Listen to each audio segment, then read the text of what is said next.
নমস্কার দর্শক বন্ধুরা, আমি নীলাদ্রি কিক অফ নায়ে স্বাগত। এই মুহূর্তে যেমনটা দেখতে পাচ্ছেন, আমরা আছি গরলগাছা স্পোর্টিং ক্লাবের ডানকুনির গরলগাছা।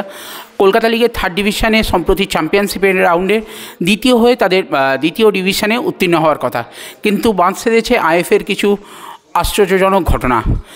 নিয়ম মাফিক যদিও তাদের পয়েন্টের হিসেবে দ্বিতীয় ডিভিশনে চলে যাওয়ার কথা, কিন্তু সম্প্রতি তাদের 2 ফুটবলারকে নিয়ে অভিযোগ ওঠে এবং বয়সের ভিত্তিতে বয়স বাড়ানোর অভিযোগ ওঠে, এবং সেই নিয়েই কিন্তু সেই অভিযোগ কখন জানানো হয়েছে, কারণ একটা নিয়ম আছে যে 24 ঘন্টার মধ্যে সেই অভিযোগ জানাতে হয়। সেই অভিযোগ নিয়ম মাফিক জানানো হয়েছে কিনা, একজন ফুটবলারের বিরুদ্ধে অভিযোগ কখন উঠেছে সে বিষয়েও কিন্তু কোনো স্বচ্ছতা নেই।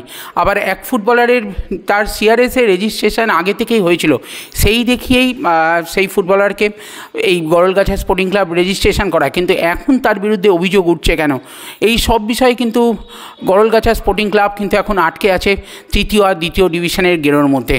সম্প্রতি তারা আবার গতকালও একটা ফুটবলারকে নিয়ে যে তাদের একটা অভিযোগ এসেছিলো, সেইটা নিয়ে আবার রিমাইন্ডার দিয়েছে যে এখনও তারা ডিটেলস পায়নি এই ফুটবলারের বিষয়, কেন অভিযোগ, কারা অভিযোগ করলো, সমস্ত কিছু নিয়ে। এই সমস্ত কিছু নিয়েই আমরা কথা বলে নিয়েছিলাম গরলগাছা স্পোর্টিং ক্লাবের। যদি গরলগাছা স্পোর্টিং ক্লাব এবারে দ্বিতীয় ডিভিশনে না উঠতে পারে, তাহলে যেহেতু চ্যাম্পিয়নশিপের রাউন্ডে যারা সপ্তম ছিল সেই কাশীপুর ক্লাব, তাদের কিন্তু এবার দ্বিতীয় ডিভিশনে উঠে যাওয়ার কথা।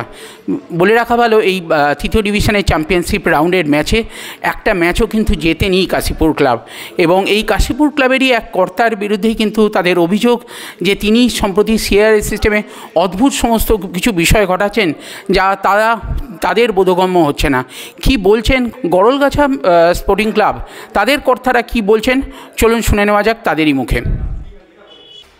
গরলগাছা স্পোর্টিং ক্লাব প্রায় শতাব্দী প্রাচীন একটি ক্লাব। এই ক্লাব আইএফএ ফুটবলে প্রথম বিভাগেও খেলেছে, এবং বর্তমানে এই ক্লাব তৃতীয় বিভাগে এবছর প্রতিদ্বন্দ্বিতা করেছে। এবারে 3rd ডিভিশনে একটা নিয়ম হয়েছিল যে লিগের খেলা 2টো গ্রুপে হয়ে যাওয়ার পর দুদিক থেকে 4টে করে 8টা টিম নিয়ে একটা চ্যাম্পিয়নশিপের খেলা হবে, এবং সেখান থেকে 6টি ক্লাবকে এবারে 2nd ডিভিশনে উত্তীর্ণ করা হবে।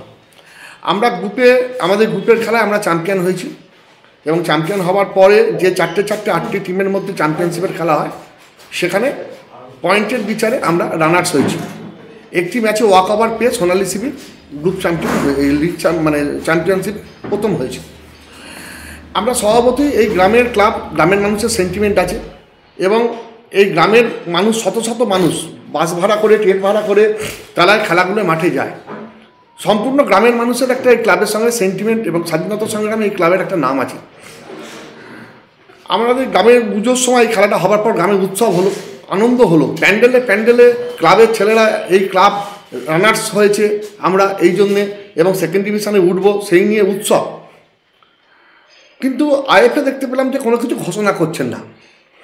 হঠাৎ কারণটা কবে টিকিটটা এসেছিল, একটা চিঠি করে বলছে না, আমি বলছি যে প্রথমে আমাদের একটা প্লেয়ার হচ্ছে দেবনাথ হাঁসদা, আমাদের দলের প্লেয়ারের এগেনস্টে একটা কমপ্লেন আসে। এটা যে কোনো ক্লাব 24 ঘন্টার মধ্যে কমপ্লেনটা করতে পারে, যেদিন ম্যাচ হবে ম্যাচের 24 ঘন্টার মধ্যে।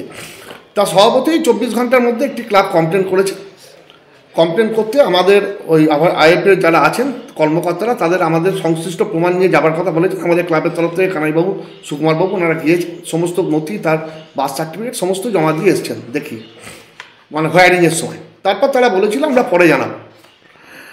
ন্যাচারালি আমরা সমস্ত কিছু সাবমিট করেছি, এবং এটা ঘটনা হলো যে প্লেয়ারটির নামে এই কমপ্লেনটি করেছে সেই প্লেয়ারটি হচ্ছে সিআরএস সিস্টেমে আমরা নিয়েছি, অর্থাৎ central recruitment system, central register সিস্টেমে অন্য ক্লাব আইএফএতে সে অ্যাপ্লাই করেছিল। আইএফএর নিয়ন্ত্রণে সে রেজিস্ট্রেশন পেয়েছে, এবং আমরা জাস্ট সিআরএসটাকে আমরা ট্রান্সফার করেছি।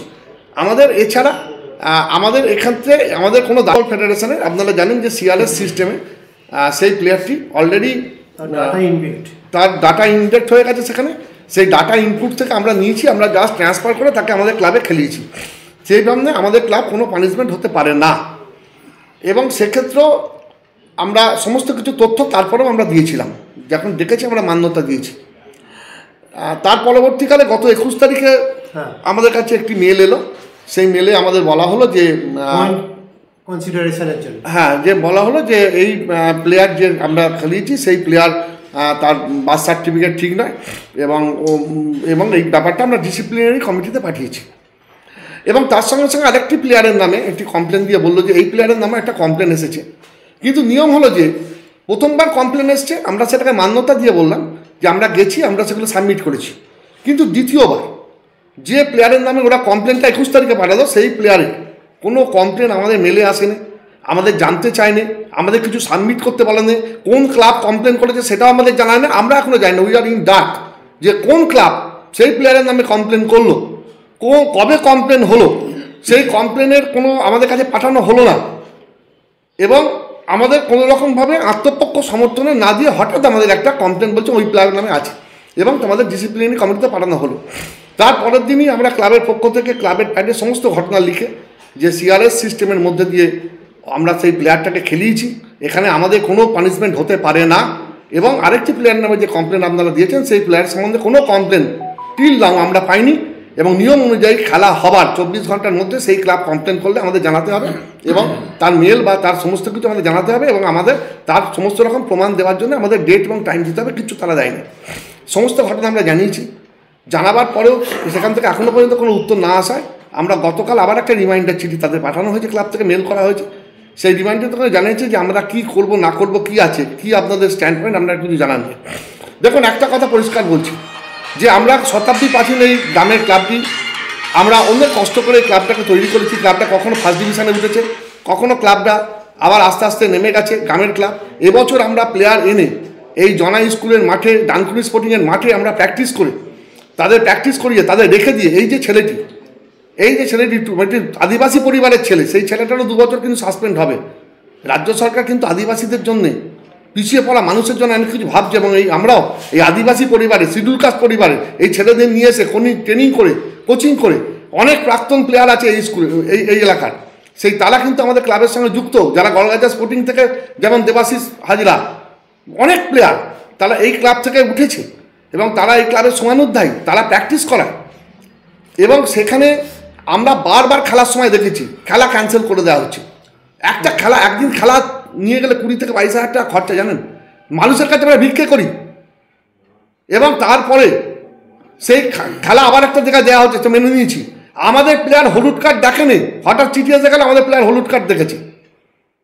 লাস্ট খেলায় আমরা 5 জন রেগুলার খেলাতে পারিনি, জানি খেলাটা না জানি কোন কোপে আমরা পড়ে যাব। এইভাবে একটা খেলবো, মাঠে লড়াই করবো, মাঠের বাইরে লড়াই করবো, এটা হতে পারে না। তাহলে শুধু কি কলকাতা ক্লাবগুলোই থাকবে? বলে দিন না, সরকারের পলিসি বলুন। আমরা ক্রীড়ামন্ত্রীকেও জানাবো, সরকারের পলিসি বলুন যে শুধু কলকাতা ক্লাবগুলো নিয়ে আইএফএ চলুক, তাহলে গ্রামের ক্লাব দরকার নেই, আমরা লড়াই করবো না, গ্রাম কোনো প্রয়োজন নেই। তাহলে পশ্চিমবঙ্গ রাজ্যে গ্রামের কোনো প্রয়োজন নেই, তাহলে গ্রামের ক্লাবগুলো উঠবে না, গ্রামের প্লেয়ার উঠবে না, সরকারের পলিসি ব্যর্থ। আপনারা কি মনে করছেন মানে কাদের এই অভিসন্ধি হতে পারে আপনাদের বিরুদ্ধে? আমরা বলা আছে একটি ক্লাব, সেই ক্লাবকে তোলার জন্য হচ্ছে। আপনারা অনুসন্ধান করুন, একটি ক্লাব, সেই ক্লাবের একজন কর্মকর্তা, তিনি নাকি আইএফএ সর্বময় কর্তা, তিনি আইএফএ ডাটা এন্ট্রি করেন, তিনি আইএফএ সমস্ত কিছু করেন, কিন্তু কিসের জন্য তিনি করেন? তার ক্লাব চ্যাম্পিয়নশিপে একটা ম্যাচে জিততে পারে, একটা ম্যাচ যাকে জিততে পারে তাকে জেতাতে হবে। তাহলে আমরা যারা গ্রামের ক্লাব, দেখুন আমরা খবর নিয়ে আমরা তো খুব শীঘ্রই গ্রামের মিছিল বার করব, গ্রামের মানুষ মিছিল বার করবে। আমরা সরকারের দৃষ্টি আকর্ষণ করতে চাই যে এটাই কি চলবে?